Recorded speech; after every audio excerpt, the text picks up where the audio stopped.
తండ్రికి ఎమ్మెల్సీ కవిత లేఖ రాయడం తెలంగాణ రాజకీయాల్లో సంచలనం సృష్టించింది. దీనిపై బీఆర్ఎస్ నేతలను సంప్రదించడంతో వారు నిరాకరించారు. త్వరలోనే స్పందిస్తామన్నారు.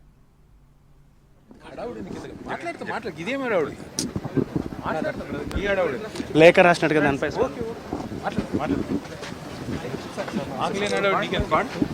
సార్ బాజావాల ఒక్క నిమిషం. రేవంత్ రెడ్డి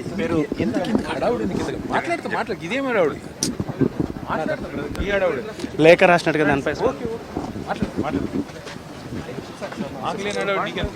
తండ్రికి ఎమ్మెల్సీ కవిత లేఖ రాయడం తెలంగాణ రాజకీయాల్లో సంచలనం సృష్టించింది. దీనిపై బీఆర్ఎస్ నేతలను సంప్రదించడంతో వారు నిరాకరించారు. త్వరలోనే స్పందిస్తామన్నారు.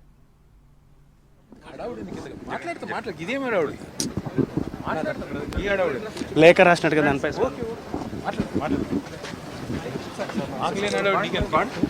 సార్ బాజావాల ఒక్క నిమిషం. రేవంత్ రెడ్డి